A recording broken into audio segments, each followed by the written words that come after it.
Hello and welcome to Biker Stories with Bike and Biker. Today we're talking to Varun Painter. Um, a lot of you already know who he is, a motorcycle enthusiast, an automobile journalist.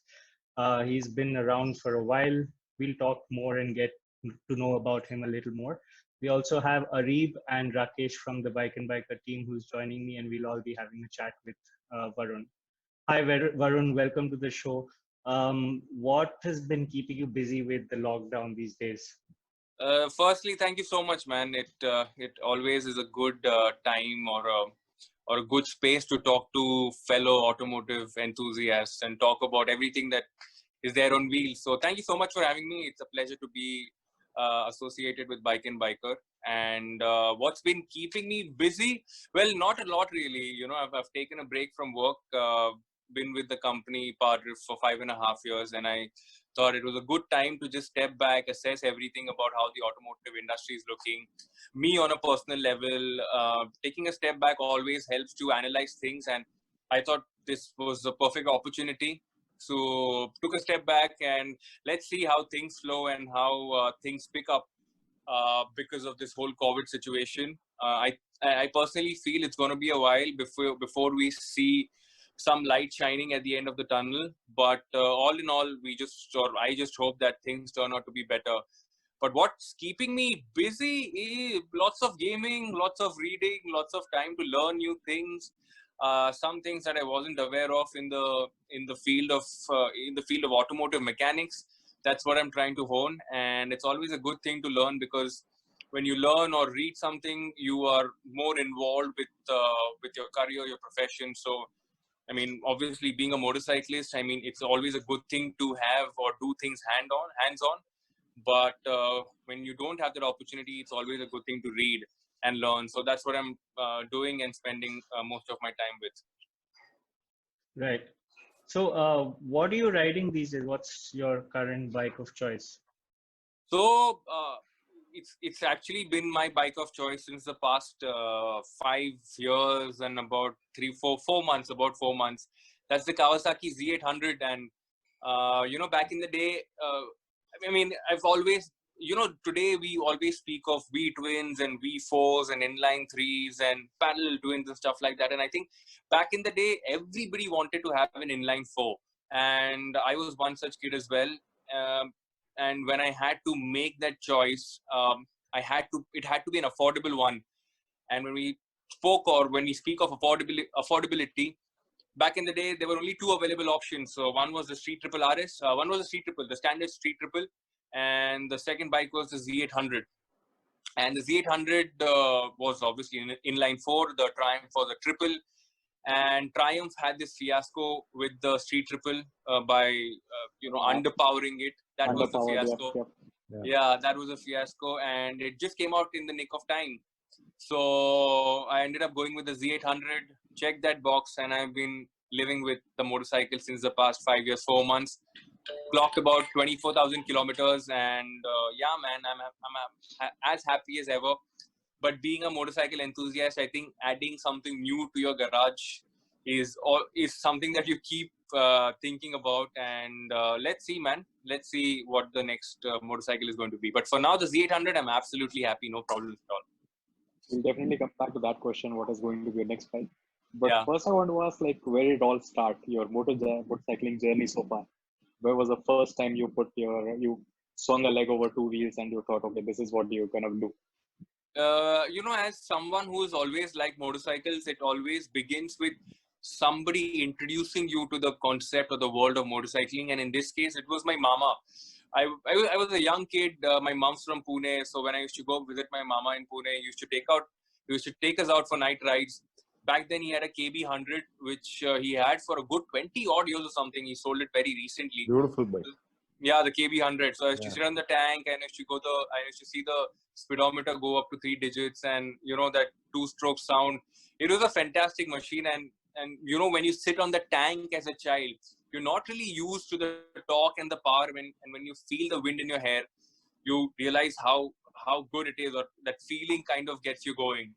So that was something that got me hooked. But coming back to my my father, he had an IND Suzuki, which he sold, and he got a Splendor.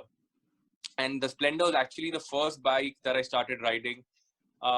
Splendor, I had it for about a year, and it was just basically used to learn how to ride, get used to the weight, get used to low amounts of power, just get used to motorcycling in general. And after that, I moved on to a Charisma. I had a blue Charisma R, which was one of the rare Charisma colors, and people always got a yellow or a black or a red for that matter. The two rare colors were silver and blue. So I had a blue, and yeah, man, I used that for about 3 years. I think about 37,000 kilometers.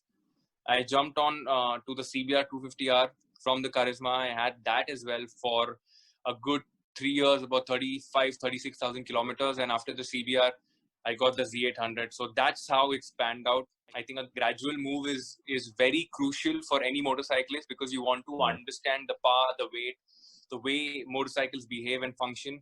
And I think I just chose the correct path. And right now here I am with the Z800. On that note, what is going to be your next bike? And the bigger question is, say if money was not an option, what would be your garage goals? What bikes would be in a garage? Man, I always see, this is a very difficult topic to debate on, because there's one side of an audience which says, hey, you know what, I want to have like 5, 6, 7 motorcycles in my garage, and there's another set of audience where I lie, and I say, man, take a bike and ride it. What is the point of keeping 5 to 6 motorcycles and not being able to ride them all at once? So what I feel is, have a motorcycle that you really like and do all sorts of things that you want to do. I mean, you can take it to a track, you can take it touring, you can use it in the city. And as an automotive journalist, I feel incredibly privileged to get to ride so many motorcycles that are there in the market, right from a 100cc motorcycle to something as big as 1200cc or 1300cc. So I feel incredibly privileged. And through these years of riding motorcycles, I have had the opportunity, the chance to ride, review, and experience motorcycles of all kinds, all types. And I think there are some motorcycles that really talk to your heart, that touch your heart. And one motorcycle that has stood out, and I've said that in many live sessions and many meetups previously as well, that's the 1260 Pikes Peak. The Ducati Multistrada 1260 Pikes Peak. And I don't know, man, the first time I rode it, everything just fell together in one place. You know, the quick shifter, the blipper, the Acra system. I think it has a terminal. Yeah, it has a termi. The seating position, triple digits was so easy. It's sporty.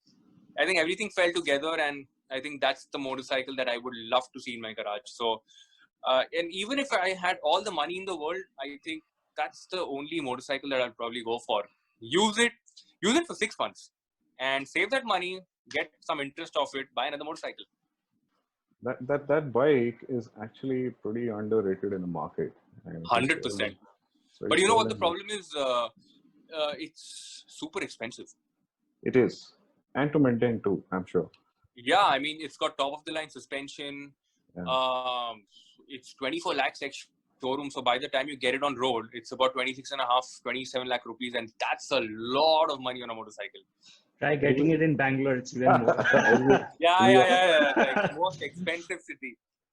Here it'll be about 30, nearly 30, yeah. That's damn expensive. Yeah, it's about 20% is the tax. So, yeah. Another motorcycle that actually got me all, churny in the stomach was the Tuono. Oh. And I got to ride the Tuono. Bike is mad. Yeah, I got to ride Sumi's Tuono at Curry Motor Speedway. Oh God. He's got, I think he's got an Yoshi on or some exhaust system on. And riding at Curry, we were doing the TWO school throttle wide open. And it was good fun, man. That is something that again tugged my heart so bad. Because the thing is, it's an RS34 without a fairing. Of course, it's underpowered. but it's so much power for a naked motorcycle. So every time you get on the gas, in spite of having all the electronics on, the front wheel just tries to bounce. And it's so much fun. So yeah, man, those two motorcycles. I mean, motorcycles obviously have to be a piece of machinery that need to tug your heart, that need to speak to your heart. And very few do that. So, I mean, kudos to these motorcycles, man. We live in an age where we get to experience variety, and some of these motorcycles stand out. So incredibly blessed and privileged. So I just noticed, Varun, you like bikes which have that speed and the handling. Yeah. I mean, it's all about that. Yeah. How's your leaning towards the adventure sport, or those kind of motorcycling? Yeah. Off-roading, etc. What's your...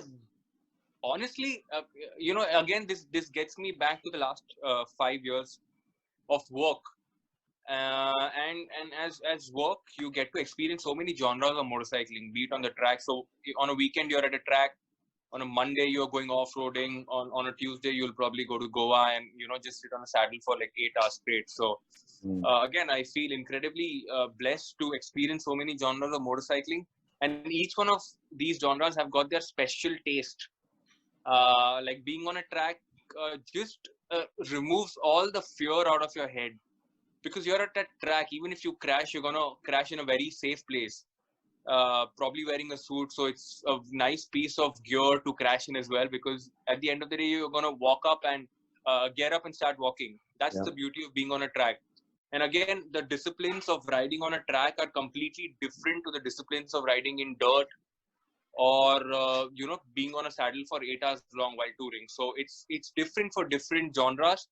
But I think the one space that I like the most definitely has to be touring. I mean, it just spaces you out differently because you're going somewhere. So the thought of reaching there, having food, meeting people, stuff like that, it's a different emotion while touring. Yeah. Also, I think touring is a lot more comfortable than being on a track.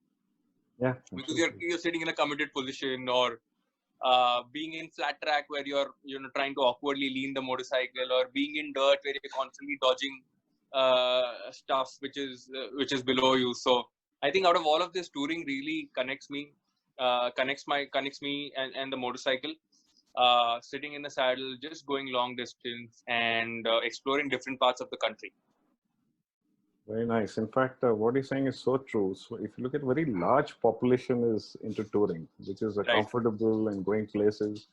Right. And most of the bikers, especially the Harley kinds, they love touring.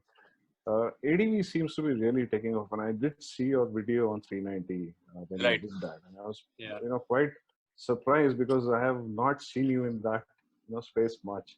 Yeah, it was a real pleasure that the way you tackled all that. Thank you so much. Yeah, but behind the scenes, what really happened was the 390 Adventure. I was in the first batch, so I had like 5-6 other fellow colleagues from the industry who were with me, and what they did was they took us on the most difficult part of the track, which was, I mean, if there were levels to this, it was a level maximum. And all of us fell, and there's no shame in that because it was super, super tricky, something that we don't do every day. And everyone had a fall. And the day later, they realized, oh no, our bikes are breaking way too much, way too often. So they took journalists out for a road test first, and then they got them to the track after having experienced the motorcycle, getting a little comfortable with it. But in our case, everyone took a fall, everyone got back, enjoyed, and it's good fun. Yeah. How do you like the bike, the 390 Adventure? In a nutshell, if I have to sum it up, I think it's a comfortable 390. If you're looking at touring on a 390, go for the 390 Adventure. That's the whole aura of the 390 Adventure. Of course, it's tall, and of course, it's.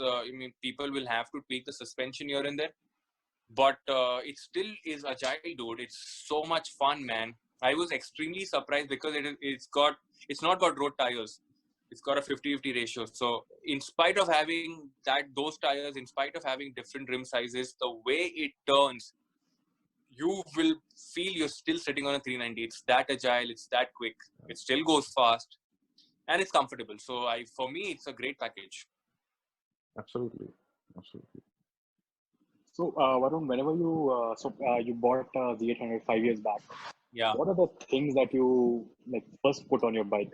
Are there a set of accessories that you want on your bike, and those are the things that have to have on your bike?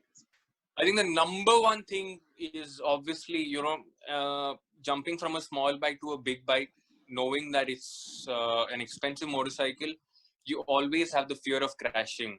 So I think crash bobbins are something that you absolutely need to put it immediately. Like the moment you get your bike, go to the service center or wherever you can get it fixed. Just get it fixed, man. That's the first thing that needs to go on. I think apart from that, nothing really. I mean, everything else, when we talk about accessories, you don't really need to put anything else. Of course, it's a naked motorcycle. And if you want to go touring, then a windshield will help, and aftermarket windshield will help. Fork protectors will help. Yeah, man, stuff like that, but essential things in terms of just protecting the motorcycle, I think crash bobbins are the first thing that you need to put. Other than that, is there anything that you have always put on your bike? Yeah, so my bike's got crash bobbins.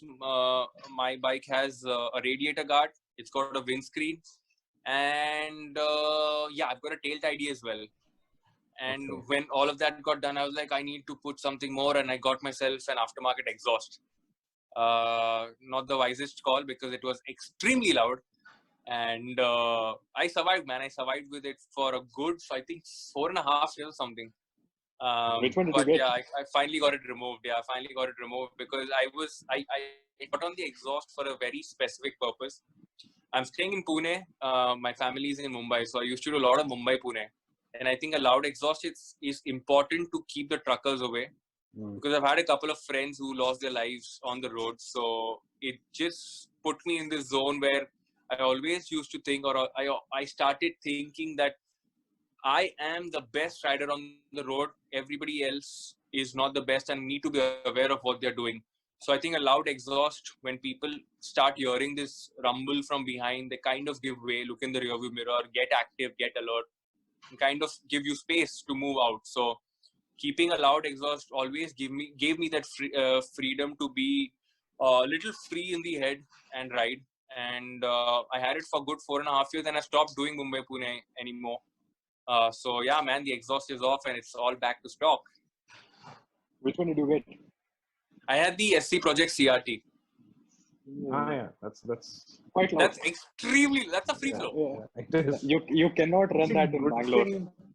And you won't believe, I used to get caught in the city as well quite a few times. And I don't know if this should be said, but I'll still say it. It's a fun thing to say. I used to show them powder videos, and I used to stay with them for 5-7 minutes, show them a video. They used to be like, you're doing some good stuff. Okay, you can go. Oh, that doesn't work in Bangalore. They have caught me with their stock yeah. Pune is a little lenient when it comes to traffic cops, but yeah, man. I mean, it's something that I use for my safety. I don't regret putting it on, but it's off now, so it's all good. So see, what you're saying is so interesting, Varun, and this is my observation that the Enfield folks have been made scapegoats in this whole exhaust. Yeah. I mean, it's true. And I agree with you on the theory that if you have a loud exhaust, there is definitely you're much more safer than having a quiet bike. So when you approach somebody from behind, you tend to get the way. I mean, I've been riding a Harley, and Arjun and I both have ridden Harley for 3-4 years. Yeah. And even in city, the cab guys would just move aside. So it's something so true. I think the law should be a little relaxed on this. They should 100%. Allow. Yeah. And they don't sound ugly. They sound pretty nice to everyone. I mean, even girls love it. Right? Yeah. So true. So, and we are selling exhaust, so it's high time they relax the law a bit. Yeah. I mean, exactly. This is such a different approach, and I wish the government knew about this, and I hope it becomes clear. But also at the end of the day, we belong to a population of bikers or motorcyclists which use the exhaust for a specific purpose, and there's a different breed of motorcyclists who use it only in the city, and that kind of creates a problem and nuisance to other people. So that if they can solve something or work around that, then I think it's all good. Absolutely. You made a very valid point. Probably we should all get our same t-shirt saying "Loud Fight Save Lives." Yeah, 100%. I'm in this. So, other than that, what are the basics that you do to take care of your motorcycle? Is there specific things that you follow? Like I have a very weird thing of putting WD-40 in all the screws and moving parts so that there's no noise. Yeah. I do that. But I think motorcycling care is something that that should be done from time to time, and that also includes service. I mean, that is one aspect of motorcycling that so many people ignore, and that it's only the enthusiasts that really cater to a motorcycle the way it should be catered to. In all of this, the one thing that people miss out on is reading the manual.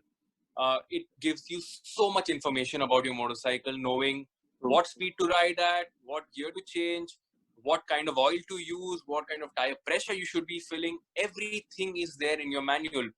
Yeah. So a lot of people skip reading that, and it's completely fine because you're not in the habit of reading a manual.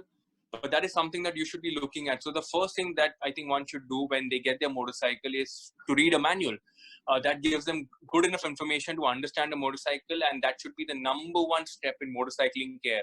Second is adhering to the service intervals. A lot of people shoot the service interval and pretty relaxed about this. And in this course of time, what happens is the number one thing that gets affected in this is the engine, because your engine oil has a certain time period and you need to change your engine oil from time to time, because that is the lubricant that keeps your engine functioning effortlessly, smoothly. And that is something that we all realize when we change an engine oil. We realize how smooth the bike starts to run. So keeping an eye on the oil levels is something that people should adhere to, and that is again aligned to your service book or your manual. So that is something that people miss out on. Very important to check the engine oil as well. I have always adhered to the service manual or the service timeline. So if it's 6,000, it's 6,000. If it's 10,000, it's 10,000.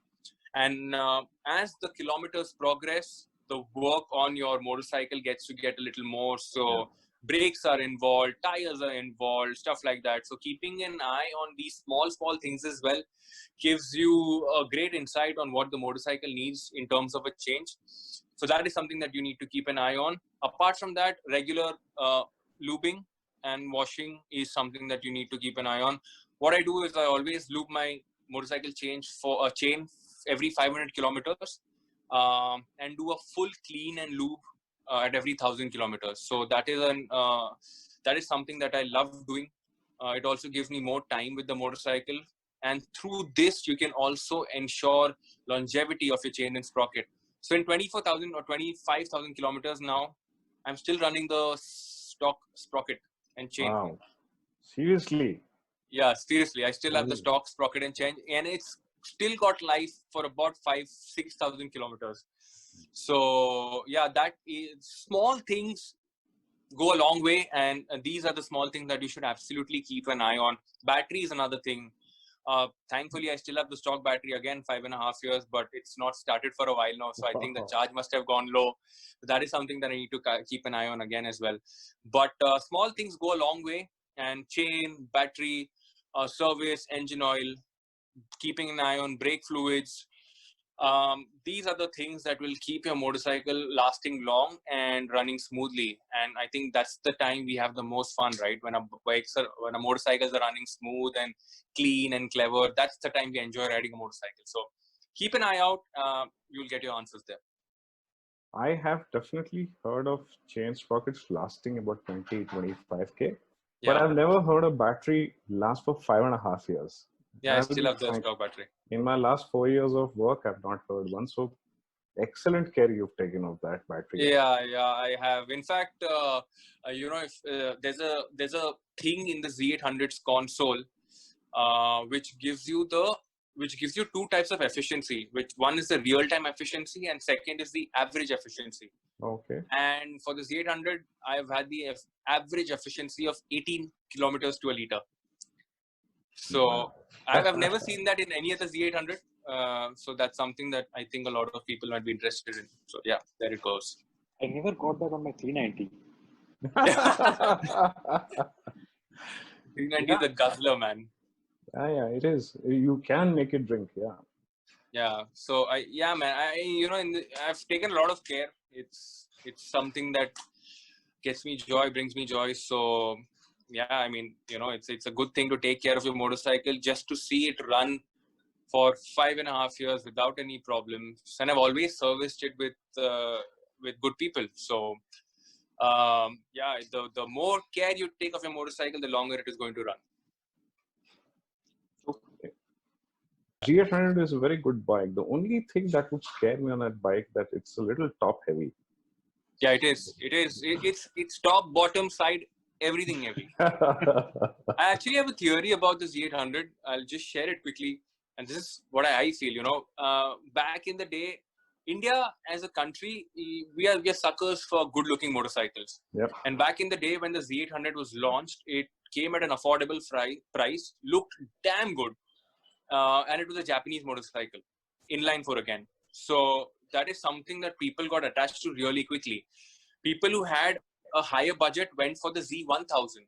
And that is why I feel both these motorcycles got so famous so quickly that everybody, I mean, a lot of these people who had like a 250 or a 300 upgraded to an 800 in the form of the Z. So that is one theory that I have on why the Z800 was sold in such large numbers. But then as time progressed and as years passed, people got a taste of a Ducati, of so many other motorcycles in that space, and big motorcycles started becoming more affordable. So yeah, man, you're just spoiled for choice now. But anyway, the design language that Kawasaki used to follow earlier. Sugoi design, yeah. Exactly. We're suckers for good-looking motorcycles, so it just connected, in the right way possible. I think the only bike that was better looking than the Z800 that time was the Z1000, and 100%. That looked 100%. It almost looked evil. Yes. That's why it was that alien kind of look to it. It was killer, absolutely. 100%. But somehow I feel that Kawasaki is not doing very good job with this design right now. Do you feel the same? I don't know. I'm not a fan of the ZX6R, the new ZX6R, the Versys for that matter, and even the ZH2. Like obviously it's a subjective thing. It's a personal choice. But the ZH2 is one ugly bike. Yeah. New Ninjas seem to be good. The new Ninjas, which are coming now with LED headlight and some of the changes. That the 1000 also one of the most affordable motorcycles again in the market. The Ninja 1000. I don't know. I rode it very briefly. I did not enjoy it as much, but it's a good-looking motorcycle. See, that's the game, right? A good-looking inline 4 Japanese motorcycle at an affordable price. I mean, that's the formula to crack our audience, and it's worked well so far. Absolutely. What you're saying is so true. They sell quite a bit of those models. I was looking at some of the SIAM data. They have fairly large numbers selling. Yeah. It's huge. And for a big bike of that value, that's an insane sales number. And I think that's one of the reasons why Versys also sold in large numbers. We have 500 plus Versys users in country. In fact, we have a WhatsApp group. I used to really? Oh, that's awesome. Yeah. And that's awesome. Versys sold, and Ninja 1000 is sold in very large numbers. I was surprised Z900 is sold. They sell about 30-35 bikes a month. Wow, that's insane. Pretty good number. Yeah. I do have a lot of respect for Kawasaki, but the Z series recently, they've got that slight alienish look, especially the headlight. I think that's what Arif was talking about, where it tends to become a little ugly. It's a subjective thing, whether you like it or not, but come on, the ZH2 is one ugly bike. Okay, Arif, so while Varun is here, let me ask you an interesting question. The S1000RR, don't you think it looks like one of the Bajaj bikes from the front. So the fun part is I don't have to look at it. Well played, Arif. That's a good answer. Yeah, I used to like the asymmetric design. The previous, even if I have to pick up the older S1000 over this one, or just on the design term, the older one used to look way better. But this one, with the weight and everything, it's so damn light. I think Varun was also there at BIC launch event. Yeah, when I first rode it, and I actually like the looks of the new 1000RR. So Arif, you have someone in your corner as well. Okay. Well, high five. Maybe to make it lighter, you should spend another few lakhs on Limburger. Yeah. But apart from all the liter class bikes, which one would you pick? Sorry? Apart from all the liter classes that are there right now in the market, given an option, which one can you pick? Like you cannot pick the V4R. So I've not ridden a lot of liter class motorcycles primarily because a lot of these media bikes aren't available in the market. So when I was shooting this series with Power-Drift back in last May, in fact, shooting a series called Game of Performance, and we were reviewing the V4S. I also had the 2016 RSV4 RF, the limited edition.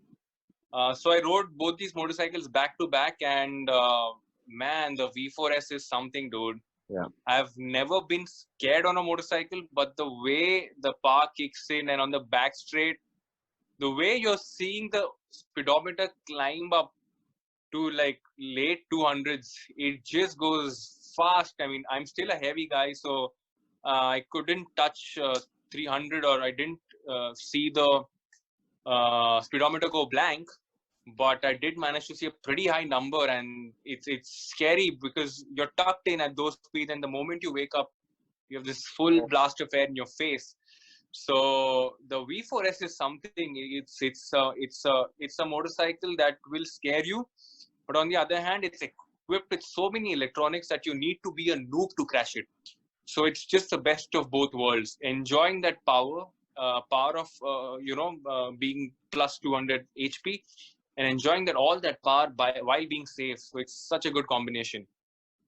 Especially with the new 2020 V4, the amount of electronics they have introduced, they're better. I don't even understand how could they better that. Yeah, exactly. Dude, like a couple of years ago, I remember having this conversation in office, and we just sat around and thought, what can a manufacturer put more? Like, you're already peaking it out with traction control, wheelie control, all sorts of ABS, highest level of ABS, and now you're like, what can happen more? And then you get in slide control and rear lift mitigation, and there's more levels to traction and wheelie and all of that thing. So yeah, man, it's going to keep evolving, and getting to know a lot about this evolution is a good way. I mean, to get a better idea of evolution, you need to start watching MotoGP. I'm sure all of us do.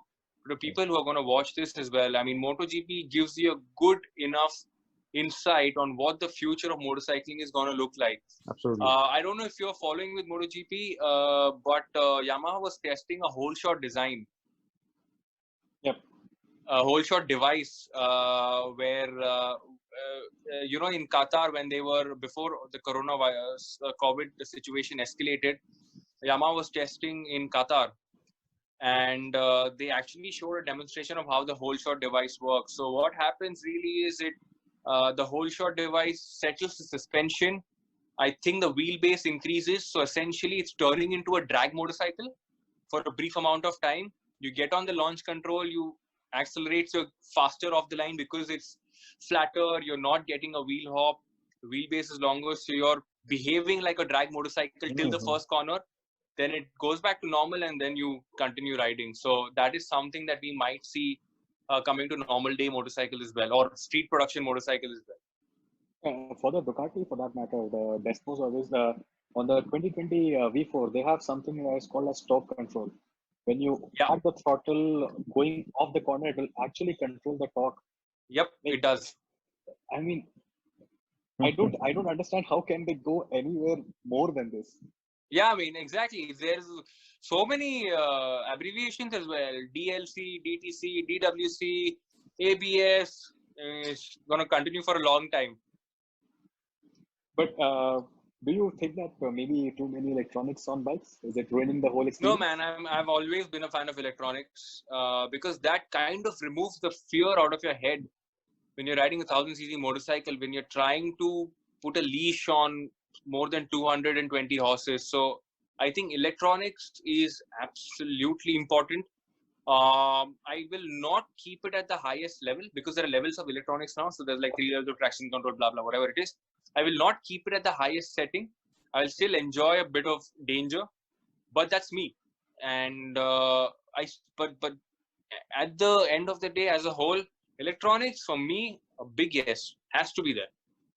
So it's probably like using an SLR on manual mode versus all the other modes that it has with the full auto mode as well. Yeah, I mean, yeah, you still get to enjoy the motorcycle, right? Because if you have all the electronics off, you'll always be in that fear of either getting your front wheel up or getting your back wheel up under hard braking, or having a high side while going out of a corner. So there are too many things when you're riding on a motorcycle. Fear is one of them, and electronics tend to kind of diminish that fear. So I'm glad electronics are where they are right now, and it's only going to get better as we evolve with motorcycles and machines and equipment.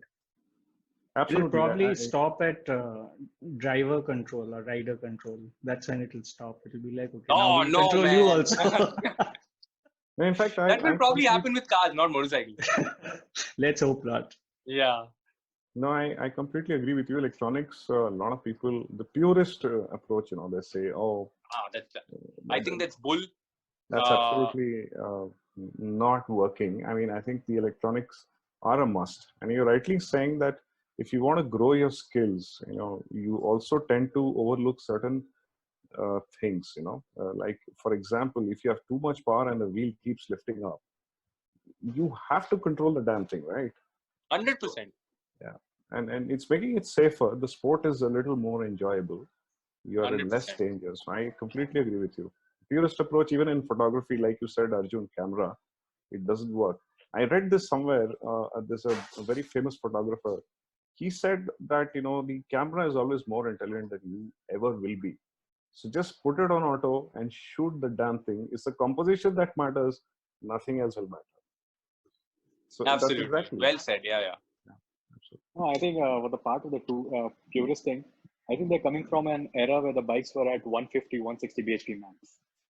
Absolutely. We are crossing 230, 240 bhp. It's just mad to think that even two-wheel motorcycle have a 230 bhp. I think that's where the gap is, that people still think that they'll behave exactly like a 2013 R1. When the traction control came and people were like really pissed off that why does this 165 bhp bike has a traction control. But now when you open up the bike, for that matter, it's October, I think I bought my S1000RR. I have maxed out the first 2 gear. I did not have the balls to go full throttle on the third gear. Yeah, absolutely. Pro electronics. 100%. Pro electronics all the way. Arun, what are the plans after the lockdown? You're planning a ride? No, man. I was going to make a video on this thought of, because, every other day I keep hearing, I'm going to go here, I'm going to go there. I'm waiting for the lockdown to end. But, we have not ridden a motorcycle for a very long time. And riding a motorcycle requires a certain amount of skill. Even with MotoGP, when a rider goes to a racetrack, there's about 2 days of practice. There's FP1 all the way to FP2, and there's qualifying and stuff like that. And during the course of that time, you're trying to figure out electronics, you're trying to figure out braking, you're trying to figure out markers, you're trying to figure out lines. And that's the same thing with everyday motorcycling as well. And I strongly believe that once we get out of motorcycling, or once we get out of this lockdown and get back to motorcycling, I think the first week, of course, this time duration is going to be different for different people. But the first, say, few kilometers should be within your vicinity. Just try to understand how motorcycling works again. Because the thing is now, even if you go out on a motorcycle, say to buy groceries, you're not really in traffic. You're not seeing people around. So your reflexes, your senses have also kind of gotten adjusted to this feeling of not having anybody around you. And this feeling is going to change once the lockdown opens. And it's going to be the same thing with cars as well. Once you get back to regular driving, once you get back to regular traffic, you kind of have to understand what's going on in terms of senses, reflexes. So motorcycles as well, once you get back, I think the first 100 kilometers, the first 50 kilometers, or the first few days, ride within your vicinity. Try to understand how a clutch works, how a brake works, when should you apply more brakes. Try to get an overall sense of where you are in terms of surroundings, get adjusted to traffic, and then go for a long ride. And I think when you get adjusted to a motorcycle again, once you get familiar with people around you, with traffic around you, with emergency braking, with knowing when to get on the throttle at the right time, at the right place, I think motorcycling is going to get back into your system, and then you will be able to enjoy motorcycling that much more freely. So this is my thought, and yeah, I think it makes perfect sense. Get used to motorcycling. It can be different for different people. People might get adjusted in an hour, in a day, in 2 days. Some might take 7 days. But get used to it and then plan whatever ride you're planning. I thought I was the only one who got that feeling. So after about 42 days, I finally got onto the bike and went to office. Right. And I was completely disoriented. Exactly. And there was hardly traffic. So I was scared to ride fast because I wouldn't know what's the coverage I'm doing. That mental math, it was just not fitting in. It took me 2 days to get back to actually feeling the bike I'm in control. 100%. And I think this is a very good advice you've given. I think all the people who get back on road, don't ride like you were doing it 60 days back. No. 100%. Because your mind's working in a different way right now. Also, we're not working, right? So yeah. Our mind's completely relaxed. We are having this sense of chill around us. Once we go back to riding a motorcycle again on the road with traffic, it's all going to be chaotic. The feeling of chaos is all going to come back. So moving from a sense of calm to a sense of chaos, that switch needs to happen through a period of time. And getting back to motorcycling through the course of a day or 2 days or 7 days is extremely important. And everybody needs to go through this exercise of doing it. Or else, I feel the ratio of accidents are just going to go up. Yeah. Even with a car is a big piece of machine that you're sitting in. It involves a lot of thought with the clutch, the brake, the throttle, the steering, the gear, getting a sense of how far you are from another car, looking in the mirror all the time. So get used to that feeling once. And of course, motorcycling is not going anywhere. We are not going anywhere as riders. Get used to it, get back on the saddle and go touring, man. Nobody's stopping you. Yeah. Like you said, and I think adding to that point, not just during lockdown, I think whenever you have a bike, you should try to commute as much as you can. Should not be a weekend rider. And this is, I'm putting it out there. If you guys hate me, don't hate me that much. But yeah, don't be a weekend rider. Try to take your bike to office, and because it's something that we learn over a period of time, and we need to have that kind of practice. And as we are seeing the kind of power going up in motorcycles, we need to be more. To that. In fact, when we were in corporate world, Arjun and I would ride only on Sundays. Right. And every Sunday morning, we would start our Street 750s, which are like TBR exhaust and all that. Yeah. Great feeling. But for the first 10 kilometers, you'll be a bit shaky. And that too, it's 4 a.m. So it's a little dark in Bangalore. And once you reach, the checkpost, not the checkpost, the toll meeting point. Meeting point, and then after that you're fine. But Arif, yeah, that's a point. Weekly riders, be a little more careful. Yeah.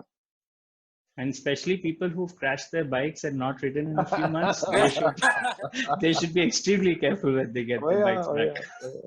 And I take my bike to office every day. Yeah. And Varun, I was riding an Interceptor 650. I mean, it's a very simple bike to ride. Right.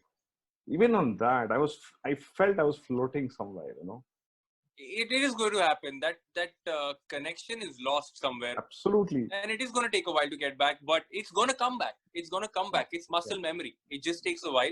And like I said before, it's going to take a while for some. It's not going to take a while. It's not going to take a lot of time for some, but it's going to take some time.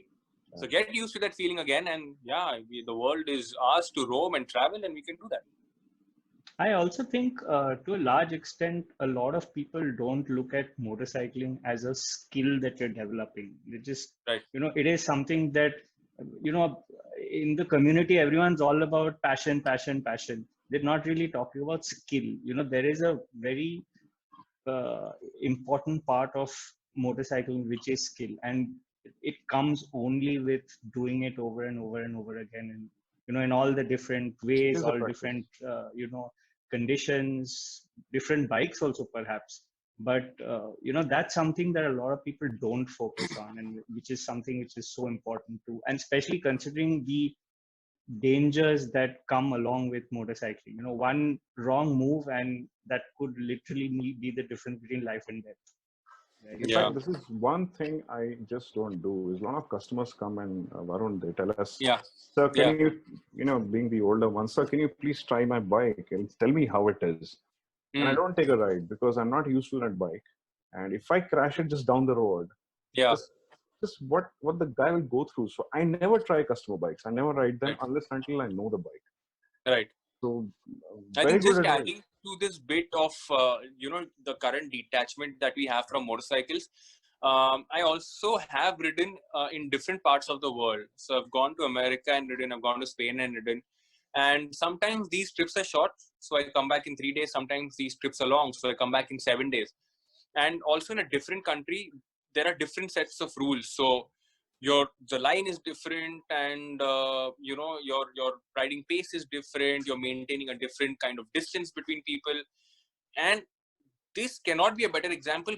But whenever I come back from an international ride, it still takes me 2 days to ride in India. To get wary of people around, to get wary of animals around, to get wary of traffic, distance. The whole system takes a little bit of shake. So I think, through this lockdown, a lot of us will lose that touch with motorcycling. But once we get back, just get used to it and get back on the saddle.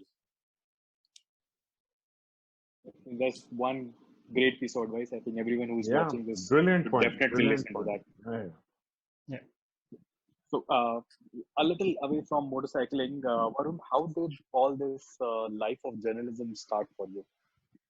What are the challenges did you face? No challenges really. I just, I don't know. I mean, not to blow my own trumpet, but I'm a little quirky in the head. I'm a little creative in the head. So, I've spoken about this journey in so many episodes and so many live sessions.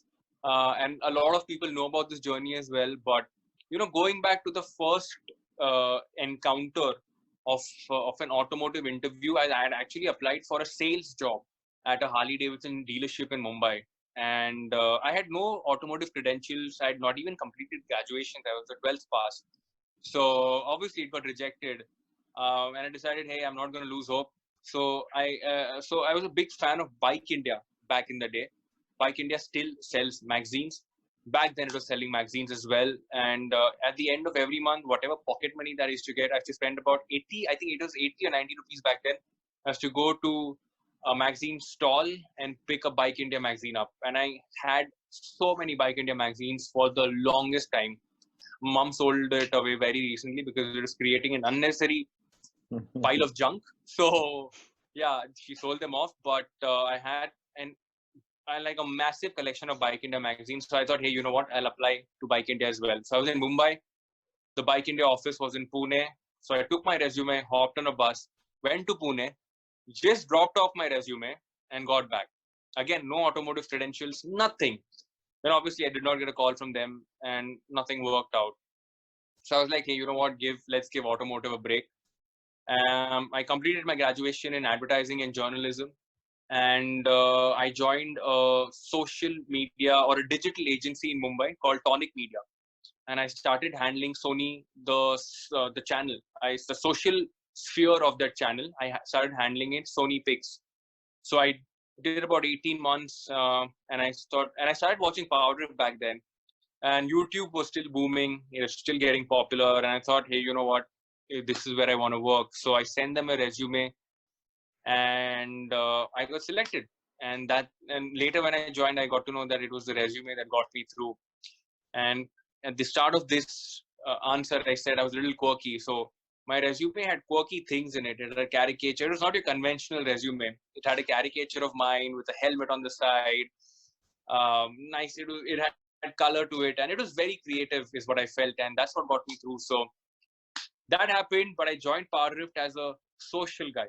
I was always enthusiastic about motorcycles, knowing how they functioned and being around them and reading news and all of that jazz. And a couple of months later, these guys said, hey, you know what, why don't you jump in front of the camera, give us a screen test for a character that we're looking at doing or having in one of our videos. So I jumped in front of the camera. They're like, hey, you know what, you look good, you talk good, you know about motorcycles. This is what you should be experimenting with. I experimented with journalism, getting to know motorcycles, being in front of the camera. And 5.5 years down the line, here we are. Brilliant. Brilliant. I think you've done a fantastic job. Thank you so much. I always followed you and some of the others. It was really fun watching your videos because you brought in that, you know, that spark. That's why right in the beginning, I said when we came here on the show, I said I felt a little energized with moment. I think you know, not even automotive journalism. I think whatever we do in life, there has to be a little zest or fun to it. Absolutely. And I had the most fun, and I still do. I mean, in spite of not being a part of Powerlift, I think, you know, just reading about what's happening in the industry and just knowing how a motorcycle functions or some of these new developments in the world of engineering function, just getting to know that gets me the joy of being associated with machinery and motorcycles all the time. So that's where I am right now, and I'm glad to be in this space. Very nice. Yeah, Varun is known for bringing spark, whether it is off camera or on camera, taking a corner. Oh yeah. That's an inside story. Which is like the most memorable ride that you have had? If there is one, or there can be many, obviously, but which one would be the most memorable ride? I can't really pinpoint one, but I think it has to be. It has to be my first international ride. That was one of the most memorable one. I just put out a post on Instagram today. I was riding a Speedmaster in San Diego. One of the most memorable, but I think the most memorable has to be this ride that we did for a series called the Bucket List. So rode all the way from Leh to this place called Hanle in Ladakh. Hanle has the world's highest observatory. It's a small village. It's got the world's highest observatory, and that village sees about 270 clear nights in a year. So, and I'd never been to Leh before. I'd never been to Ladakh before, rather. So we land into Leh. We take about 2 days to acclimatize, start a journey, keep shooting, reach Hanle. And the whole point of being at Hanle is you get a clear sky. And at that altitude, Hanle has very little particulate matter. In fact, if you even light a bonfire in Hanle, you find about 5,000 rupees. The electricity goes off at about 11 p.m. so that there is no light pollution. The observatory can get a clear view of what they want to see. So the first night we reach there, there's a lot of cloud, there's a bit of hail, so we can't really see what's up there. And at the night it goes to about -15, -20 degrees. This was in September last year, 2019. Day 2, the gods kind of listened to us, and at about once the sun went down, the light kind of went off. About 11 p.m. we got out of the room, we looked up, and we could see the Milky Way as clear as day. Like, I'm not even kidding. Wow. I've never seen 1 billion stars in my life, and that was the day where I could see 1 billion stars absolutely clearly. You can actually see the Milky Way. Look, and plus at the altitude, it feels so. It feels closer. It feels closer. There is no light pollution. There's no light at all except the light of the sky. And we had gone very close to a no moon day, so it looked even better. So I think that was one ride which I absolutely cherished. Not just because I wanted to see a clear sky or a sky where I could see the Milky Way clearly, but I'd never been to Ladakh before. So taking that journey, going through some of the best and the worst motorable roads in our country, experiencing that as a whole, staying in some very good homestays, eating some really good home food. Collectively, that journey is something that I still miss. So that probably has to be the most memorable experience of my riding life. Wow. In fact, I have never been to Leh. I think, Arjun, you also haven't been. Not have I, no. And Ari also. You guys should absolutely go at least once, you know. And the great part is, if you have not been there, that anticipation of riding in a terrain which is relatively unknown for you guys, experiencing that altitude change, that change in weather, food, people, and you know, even in Leh you can see the sky pretty clearly. If you find yourself in a dark spot, if there's very little light pollution around you, and if you look at the sky, you can see a faint Milky Way, but nothing comes close as to what I saw in Hanle. So plan it out. It requires certain permits to be there, but if you get a chance, then Hanle is the place to be. It was magical. So I think once this video goes out, that place is going to be really populated. Yeah, for sure. A lot of us will be going. It requires some permits. Arjun, September. So yeah, let's go. People can get secure permits. Another thing to put on our bucket list as well. Yeah, for sure. Go for it. So, Varun, it's been great chatting with you. But before we call this a day, when was the first time you heard about Bike and Biker? I don't remember it very clearly, but I think I've heard it. I heard it on social for the very first time. But I really got into the following of Bike and Biker, I think through Shumi. Shumi had ordered, or somebody in the company had ordered some things of you guys. That's when I got to know, oh, this, you know, Bike and Biker, we've got accessories, lots of them, lights and spools and all of those things. That is when I really got to know. And you guys have a fantastic collection, man. And it's great to see so many players in the market trying to make you spoiled. I mean, you know, it's really a thing when you have so many things to look at. It gets into this zone of filtering out and filtering some really good products, and you guys are standing out. So it's good to see you churning out some good products, and hope to see you churn out some more fantastic ones. Thank you so much. That was very generous of you. So, Varun, again, it has been great talking to you. Just last message, if you want to give to any upcoming riders or the new generation of riders who are coming up, who has been experiencing motorcycle for the first time in their life, what would be your message to these guys? I think one thing that I would like to say, without sounding cringy, motorcycling is something that I feel gives you that personal space, that personal freedom to just go out, experience adrenaline, experience different parts of the country, meet different people, just take you to work. It's essentially a workhorse, and it's a workhorse in the nicest way possible. Whenever I'm on a motorcycle, I'm thinking about, at least for me, I'm thinking about all the good things in life. I'm enjoying the ride. I'm enjoying the wind in my hair. I'm enjoying the destination. I'm enjoying everything that I can possibly about life and motorcycling. So, and I think the great thing is the upcoming generation of motorcyclists are going to be safer, because they have been, they will be rather, you know, kind of seeing the positive or the safer side of motorcycling, like wearing riding gear, riding safely, having good motorcycling etiquettes.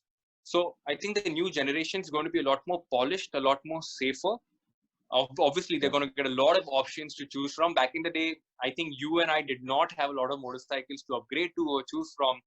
But right now, they have a variety of two wheels that they can choose from. So experience it. It's a joy that I get, you know, every time I swing my leg over a motorcycle, and it's a joy that you have to experience it, but experience it safely. Being on a motorcycle is not exactly safe in so many more ways, but it's something that I would really want all of y'all to enjoy for the rest of your life. So be safe, stay safe. Motorcycles are fun. They always will be. And thank you so much, guys. Arif, Arjun, Rakesh, sir, thank you so much for having me. It's been a pleasure.